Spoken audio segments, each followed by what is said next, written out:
नमस्कार, आप देख रहे हैं हिंदुस्तान मेल न्यूज और आइए रुक करते हैं आज की खबरों की ओर। अयोध्या के श्री राम मंदिर को बम से उड़ाने की धमकी, पुलिस विभाग में मचा हड़कंप। इंदौर में अवैध शराब के साथ पकड़ा युवक डबल मर्डर केस में जेल से छूटा था। इंदौर में आज से शुरू होगी गिद्धों की गणना, राला मंडल और गिदिया खो भी जाएगी टीम। इंदौर में रजोई गादी का काम करने वाले युवक की सनसनी केस हत्या का मामला।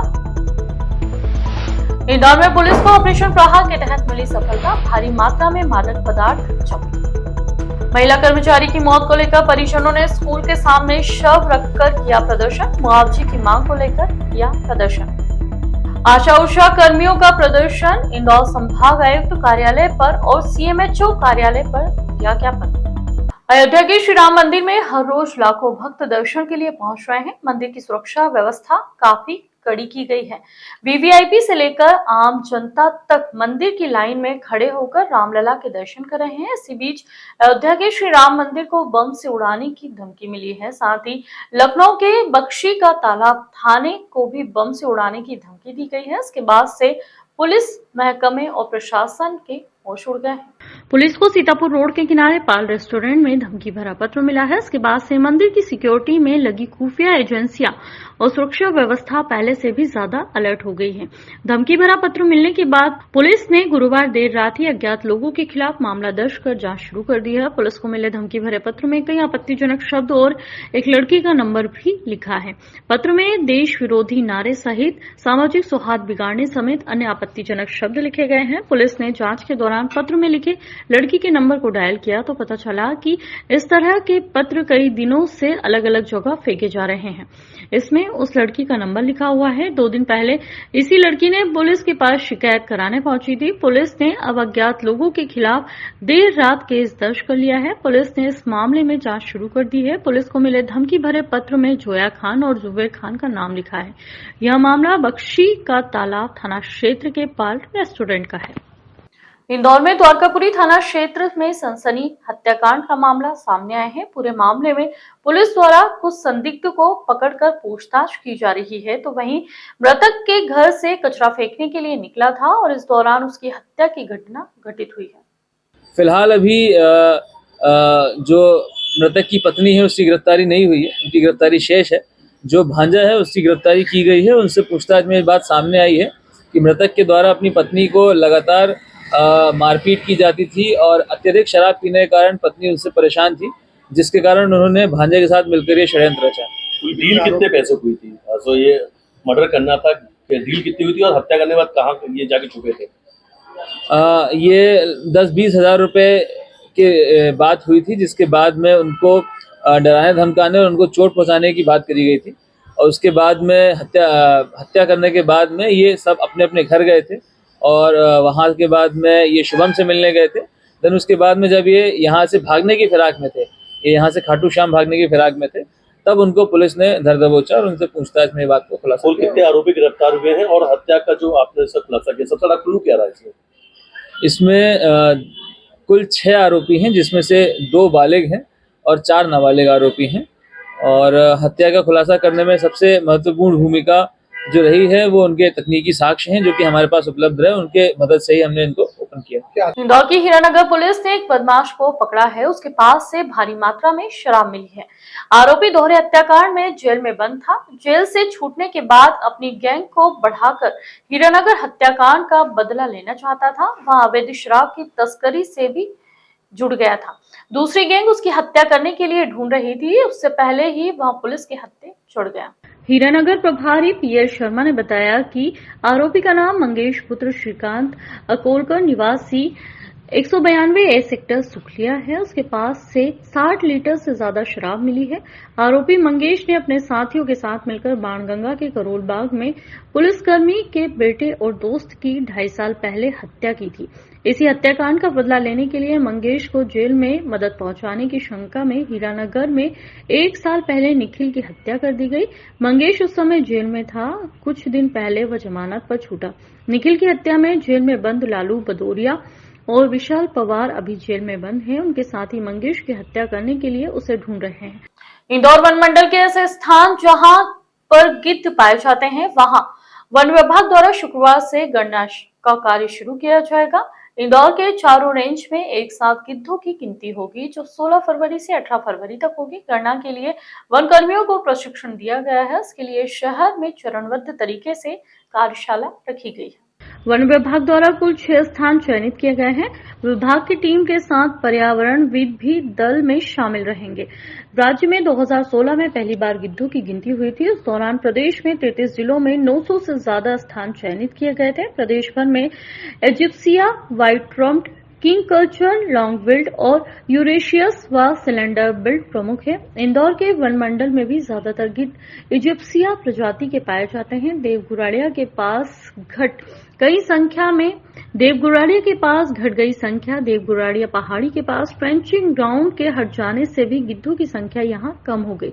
दरअसल गिद्धों का जीवन यापन मृत जानवरों को खाकर चलता है। वहीं खेतों में भी कीटनाशक का उपयोग होने से गिद्धों की संख्या घट गई है। केमिकल खाने के बाद जो जानवर मर जाते हैं उन्हें फिर गिद्ध खाते हैं। इस वजह से भी गिद्ध खत्म हो गए। इंदौर की तुकोगंज पुलिस और क्राइम ब्रांच ने ऑपरेशन प्रहार के तहत संयुक्त कार्रवाई करते हुए अवैध मादक पदार्थ कोकीन और अफीम की तस्करी करने वाले 2 आरोपियों से 95 ग्राम कोकीन और 1.5 किलो अफीम, एक मोटरसाइकिल जिसकी कुल कीमत 7 लाख रुपए की है, उसे जब्त किया गया है। दरअसल इंदौर शहर में नशे और नशे की तस्करी करने वालों पर पुलिस लगातार कार्रवाई कर रही है। इसी दौरान क्राइम ब्रांच को मुखबिर तंत्र से सूचना मिली कि तुकोगंज थाना क्षेत्र में 2 व्यक्ति कोकीन और अफीम की तस्करी लगातार कर रहे हैं, जिस पर क्राइम ब्रांच और तुकोगंज पुलिस ने संयुक्त कार्रवाई करते हुए मुखबिर द्वारा बताया स्थान पर युवकों की घेराबंदी कर पकड़ा, जिन्होंने पूछताछ में अपना 18 वर्षीय युवक के साथ ही एक कुणाल नामक युवक को भी पकड़ा है। मौके पर युवकों की तलाशी लेते हुए कब्जे से कोकीन, अफीम और बिना नंबर की बुलेट मोटरसाइकिल जब्त की है, जिसकी कीमत लाखों रुपए बताई जा रही है। हाँ, नशे पर प्रहार के लिए एक विशेष अभियान चल रहा है, जिसमें राजकुमार ब्रिज तिराहे के पास में 2 संदिग्ध व्यक्तियों को चेकिंग के दौरान पकड़ा गया था, जिनके वजह कब्जे से काफी कुछ अफीम लगभग 1.5 किलो और कोकीन 95 ग्राम वजह नशे के बतौर जब्त की गई है। और उसकी जो कीमत बताई जा रही है, तो जो अफीम है वो लगभग 2 लाख रुपए की है और जो कोकीन है वो लगभग 5 लाख रुपए की है। 2 आरोपियों को गिरफ्तार किया गया है। उनका पूरा का पूरा आपराधिक रिकॉर्ड देखा जा रहा है और उस पूरी चेन को क्लियर किया जा रहा है कि कौन कौन से लोग हैं जो इस नशे के कारोबार में संलिप्त हैं।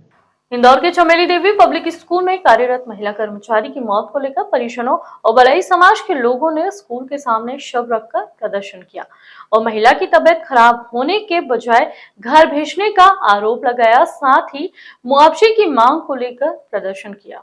दरअसल चमेली देवी स्कूल में कार्यरत महिला की मौत के मामले में बलाई समाज और परिजनों ने जमकर हंगामा किया और स्कूल के मेन गेट पर महिला का शव रखकर प्रदर्शन किया।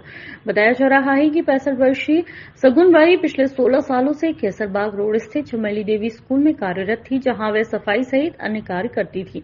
गुरुवार दोपहर स्कूल में काम करते समय सगुनबाई को चक्कर आ गए और गिरने से हल्की सी चोट आई, जिसके बाद स्कूल प्रबंधन ने ऑटो से उन्हें घर भेज दिया, जहां उनकी तबीयत और ज्यादा बिगड़ गई, जहां से परिजन उन्हें एमवाय अस्पताल लेकर गए, जहां इलाज के दौरान उनकी मौत हो गई। परिजनों ने बताया कि डॉक्टरों ने सही समय पर उपचार न मिलने से मौत होने की वजह कही है। इसके बाद परिजनों ने महिला का शव अस्पताल के गेट पर रखकर प्रदर्शन किया, जहां बलाई समाज के सैकड़ों महिला पुरुष मौके पर मौजूद रहे। उन्होंने स्कूल प्रबंधन से बातचीत करने की कोशिश की, लेकिन प्रबंधन की ओर से कोई बात करने नहीं आया। लिहाजा समाजजनों ने पुलिस की मौजूदगी में एक ज्ञापन बनाकर स्कूल प्रिंसिपल को सौंपा, जिसमें उन्होंने महिला के परिजनों को 50 लाख रुपए मुआवजा राशि देने, परिवार के व्यक्ति को नौकरी प्रदान करने तथा बच्चे को 12वीं कक्षा तक निःशुल्क शिक्षा प्रदान करने का ज्ञापन सौंपा। समाजजनों का कहना है कि यदि यह मांगे नहीं पूरी हुई तो रोड पर चक्का जाम किया जाएगा और स्कूल का संचालन नहीं होने देंगे। ये चमेली देवी स्कूल में सुगनबाई नाम की एक महिला है जो करीबन 20 साल से यहाँ काम कर रही थी। उसको कल अचानक सर में दर्द हुआ और यहाँ गिर गई थी वो, तो स्कूल की तरफ से उसको उसके घर छोड़ा गया था, है ना। फिर वहाँ जाने के बाद उसकी और तबीयत खराब करी, जो उसके परिजनों द्वारा एमवाय हॉस्पिटल ले जाया गया, वहाँ पर उसकी फौत हो गई है। तो मृतक परिजनों का कहना है कि उसको हॉस्पिटल तुरंत क्यों नहीं ले जाएगा, इस चीज़ का लेकर थोड़ा विवाद हो रहा है और आपस में समझौता हो रहा है। ज्ञापन भी सौंपा जा रहा है स्कूल को उसके मुआवजे और नौकरी के लिए। बस जैसे ही तबीयत खराब हुई उनने स्कूल से यहाँ से डाल दिया, घर रिक्शा करके घर पे पहुँचा दिया। आप घर पे थे क्या? घर पे नहीं था मैं, बाकी आ गया था मैं, फ़ोन आया था मेरे पास, तो खाली फ़ोन ही आया था। मैं 15 मिनट में मैं पहुँच गया था यहाँ पे गेट पे। मृत्यु हुई है वो रास्ते में ले जाते हुए कि हॉस्पिटल में हुई? सर वो हॉस्पिटल तो वहाँ पूरा दिन तो यूँ ही इनने ख़राब कर दिया था। हाँ, अगर यहाँ से डायरेक्ट हॉस्पिटल कहाँ भी भर्ती हो जाती तो बच जाती हूँ।